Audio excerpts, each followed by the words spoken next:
बच्चों, आज आप मेरे साथ आपकी पाठ्यपुस्तक बसंत भाग 2 का पाठ 12 पढ़ रहे हैं, जिसका की नाम है कंचा, जो कि एक कहानी है। और इस कहानी को लिखने वाले हमारे कहानीकार हैं टी पद्मनाभन जी। हाँ बच्चों, आप मेरे साथ यह कहानी पिछले 2 भागों में पढ़ चुके हैं, जिसमें कि आपने देखा कि एक बालक अपनी कल्पनाओं की दुनिया में खोया रहता है और एक दिन जब वह विद्यालय जा रहा होता है तो एक दुकान पर कंचे का जार देखता है। कंचे का जार देखकर उसके मन में कंचे को लेकर बहुत सारी कल्पनाएं पैदा हो जाती हैं। फिर वह विद्यालय पहुंचता है। विद्यालय में भी जब मास्टर जी पढ़ा रहे होते हैं तो उसका सारा का सारा ध्यान उन कंचों के ऊपर होता है, यहाँ तक कि मास्टर जी उसे बेंच पर खड़ा कर देते हैं, लेकिन फिर भी वह कंचों की दुनिया में ही रहता है, कंचों के बारे में सोचता रहता है। फिर उसे जब फीस जमा कराने का ध्यान आता है तो वह फीस लेकर ऑफिस पहुंच जाता है। बच्चों, यहाँ तक आप मेरे साथ पिछले भाग में पढ़ चुके थे। अब हम यहाँ पर आगे की कहानी पढ़ेंगे, देखेंगे कि क्या वो बालक जो फीस के पैसे घर से लेकर आया है वह जमा कराता है या नहीं कराता है, और वह क्या कंचे खरीद पाता है या नहीं खरीद पाता है। बच्चों, यह हम कहानी के इस भाग में जानेंगे। देखिए, वह सोच रहा था जॉर्ज को साथ लेकर चलूं तो देगा ना, शायद दे, नहीं तो कितने पैसे लगेंगे, 5 पैसे 10 पैसे। हरी लकीरों वाले गोल सफ़ेद कंचे। घंटी बजने पर फीस जमा किए हुए सभी बच्चे उधर से चले। वह भी चला मानो नींद से जागकर चल रहा हो। बच्चों, आप सभी ने देखा कि सारे के सारे बच्चे अपनी फीस जमा करा चुके होते हैं, लेकिन वह बालक जो कि फीस जमा कराने जाता है उसके मन में कंचे ही चल रहे होते हैं। वह कंचों की दुनिया में ही मशगूल रहता है और सारे के सारे बालक जिन्होंने की फीस जमा करा दी होती है वह उधर से चले जाते हैं, और वह भी ऐसे ही चल देता है मानो फीस जमा करा के आया हो, मानो कि वह अपनी नींदों में हो। क्यों हो वह अपनी नींद से जाग कर आया हो? क्योंकि वह अपने कंचों की दुनिया में होता है। क्या सब फीस जमा कर चुके? कक्षा छोड़ने के पहले मास्टर जी ने पूछा। वह नहीं उठा। शाम को थोड़ी देर इधर उधर टहलता रहा। लड़के गीली मिट्टी के छोटे गड्ढे खोदकर कंचे खेल रहे थे। यानी उसने क्या देखा कि जो बच्चे थे वो गीली मिट्टी के गड्ढे खोदकर कंचों से खेल रहे थे। वह उनके पास नहीं गया। अगर वह उनके पास भी नहीं गया तो वह क्या करेगा? देखिए, फाटक के सींचे थामे उसने सड़क की तरफ देखा। वहाँ उस मोड़ पर दुकान है। दुकान कौन सी दुकान है? जिस पर कि कंचे मिलते हैं। दुकान में अलमारी, बाहर खड़े खड़े छू सकेगा। अलमारी में शीशे के जार हैं, उनमें एक जार में पूरा। फिर बस्ता कंधे पर लटकाए वह चलने लगा। यानी कि वह अपनी कल्पनाओं की दुनिया में खोता जा रहा है और अपने बस्ते को कंधे पर लटकाकर चलने लग जाता है। दुकान नज़दीक आ रही है, यानी वो चलता है तो दुकान पास आ रही है। उसकी चाल तेजी से बढ़ी। वह अलमारी के सामने खड़ा हो गया। दुकानदार हंसा। दुकानदार क्यों हंसा? क्योंकि सुबह जब वो बालक आया था तब दुकानदार ने पूछा था क्या तुम्हें कंचा चाहिए, तो उसने कुछ जवाब नहीं दिया।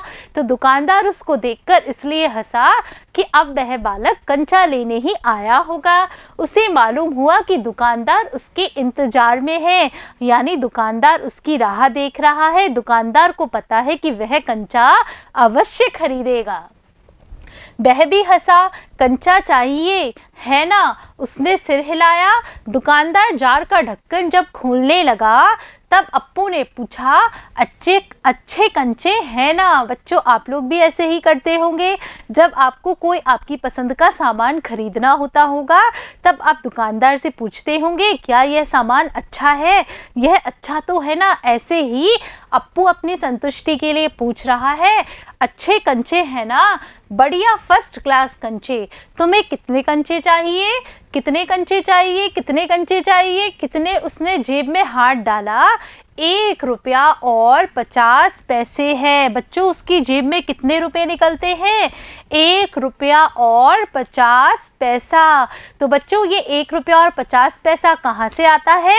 यह वह पैसा है जो कि उसके पिताजी ने सुबह उसे फीस जमा कराने के लिए दिया था।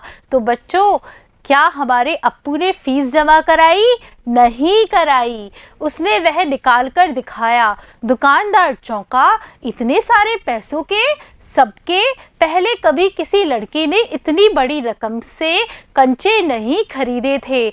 बच्चों, जब क्या होता है, बहुत बड़ी रकम लेकर हम किसी दुकानदार के पास पहुंच जाते हैं तो दुकानदार को शक होता है कि यह बालक इतने सारे पैसे लेकर कहाँ से आ गया।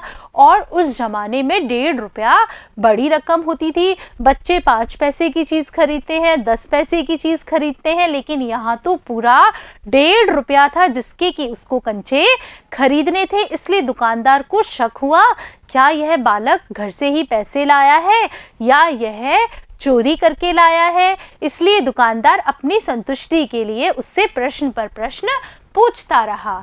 इतने कंचों की ज़रूरत क्या है, वह मैं नहीं बताऊंगा। दुकानदार समझ गया वह भी किसी ज़माने में बच्चा रहा था।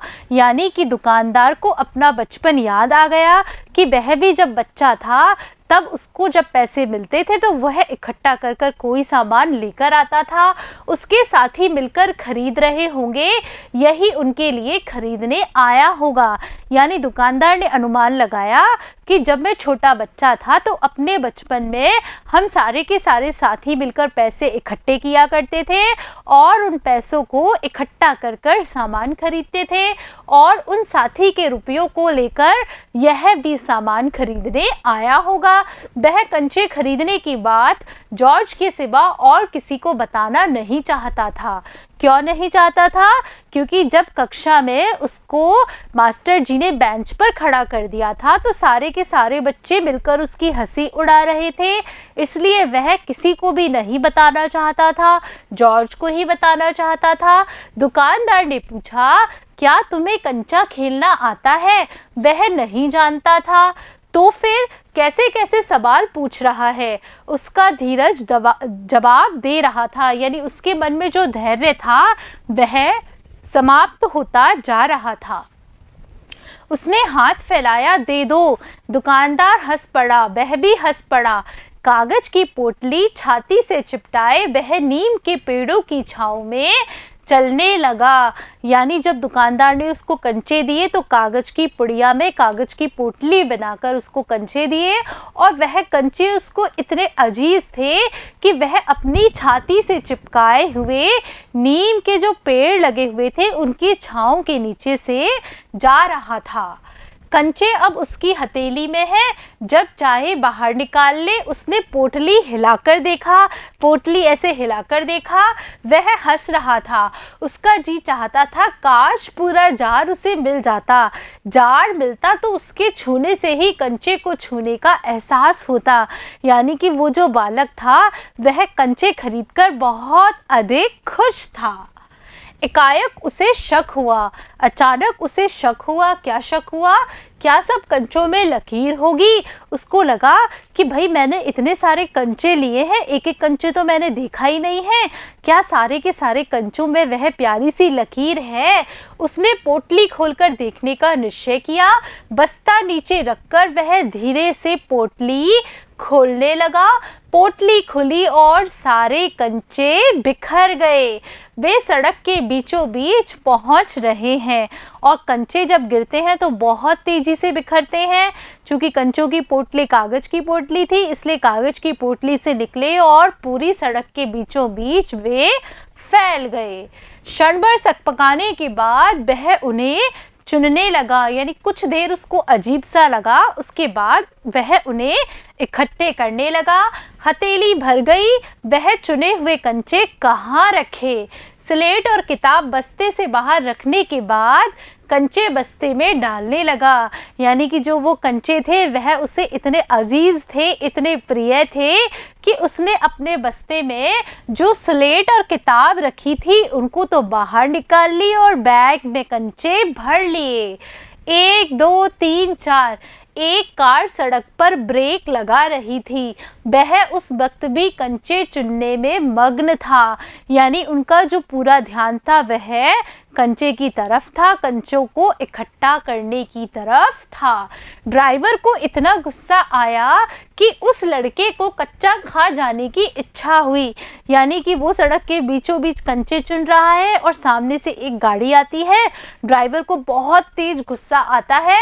उसने बाहर झांक कर देखा कि वह लड़का क्या कर रहा है। ड्राइवर ने सोचा देखूं तो सही कि वह लड़का क्या कर रहा है। हॉर्न की आवाज़ सुन कंचे चुनते अप्पू ने बीच में सिर उठाकर देखा। जैसे ही अप्पू के कानों में हॉर्न की आवाज़ सुनाई दी तो अप्पू ने अपना सिर उठाकर देखा।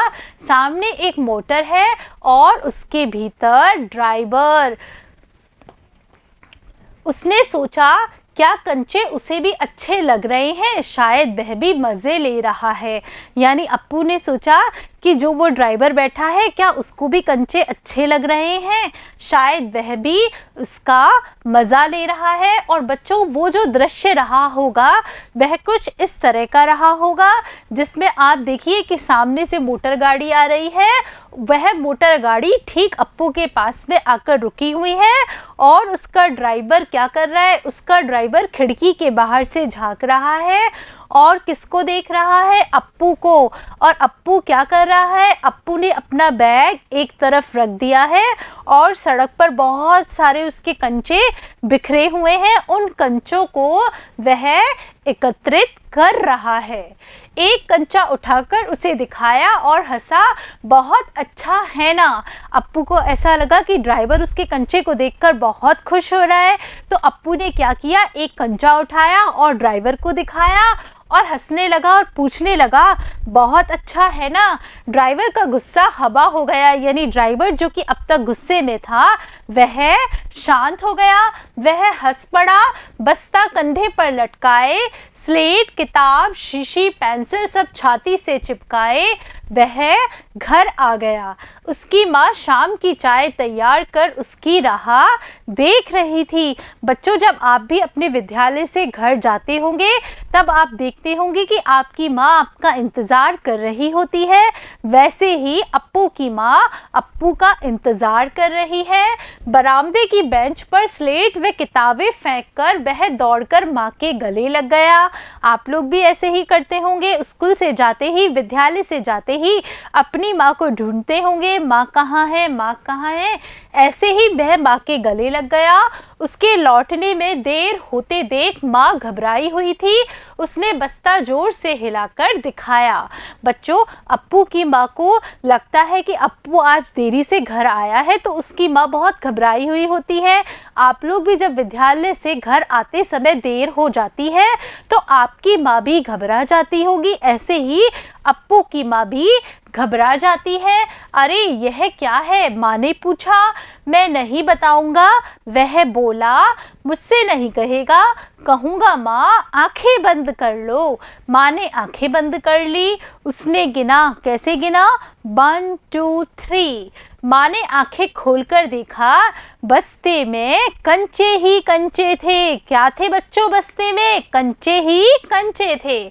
वह कुछ और हैरान हुई, यानी वह बहुत इस बात को देखकर हैरान हो गई। वह उन कंचों को देखकर हैरान हो गई। इतने सारे कंचे कहाँ से लाया, खरीदे हैं, पैसे, उसकी माँ पूछ रही है भाई पैसे कहाँ से आए। पिताजी की तस्वीर की ओर इशारा करते हुए उसने कहा, दोपहर को दिए थे ना। यानी वह माँ को बता रहा है कि पिताजी ने दोपहर को पैसे दिए थे ना। माँ ने दांतों तले उंगली दबाई, यानी माँ आश्चर्यचकित हो गई, अचरज में भर गई।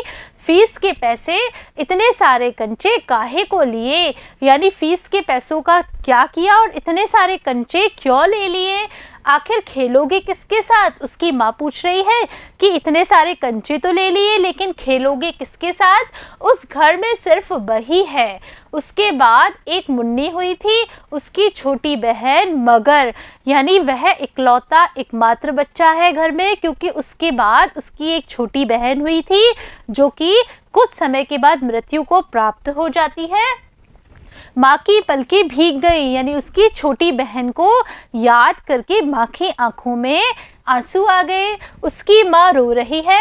अप्पू नहीं जान सका कि माँ क्यों रो रही है। अप्पू को समझ नहीं आया कि उसकी माँ क्यों रो रही है, उसकी माँ की आंखों में आंसू क्यों आ गए हैं। क्या कंचा खरीदने से? ऐसा तो नहीं हो सकता। तो फिर उसकी आंखों के सामने बूढ़ा दुकानदार और कार का ड्राइवर खड़े खड़े हंस रहे थे। वे सब पसंद करते हैं, सिर्फ माँ को कंचे क्यों पसंद नहीं आए?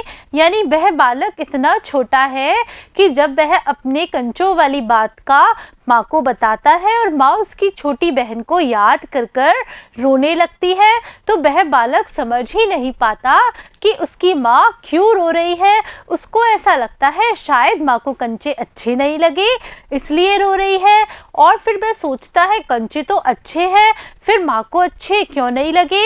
वो फिर उसको बूढ़ा दुकानदार याद आता है कि बूढ़ा दुकानदार भी कंचे जब देख रहा था तो हंस रहा था, और रास्ते में जो कार ड्राइवर था वह भी कंचों को देखकर मुस्कुरा रहा था। यानी कंचे अच्छे हैं, फिर माँ को पसंद क्यों नहीं आए? शायद कंचे अच्छे नहीं हैं। उसे लगा शायद कंचे अच्छे नहीं हैं। बस्ते से आंवले जैसे कंचे निकालते हुए उसने कहा, बुरे कंचे हैं, है ना? नहीं, अच्छे हैं, देखने में बहुत अच्छे लगते हैं ना, बहुत अच्छे लगते हैं।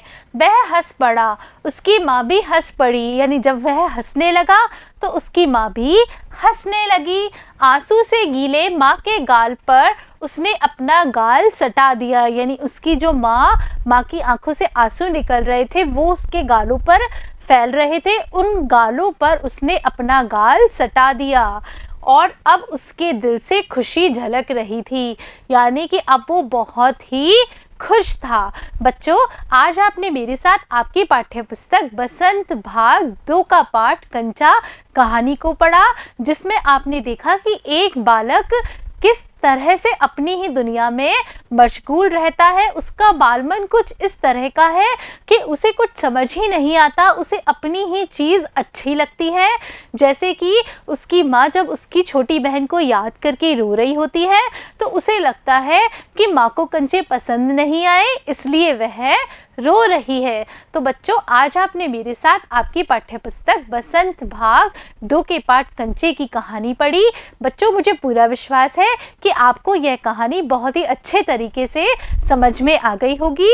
बच्चों, कहानी के अभ्यास प्रश्न हम अगले भाग में करेंगे। तब तक के लिए नमस्कार बच्चों।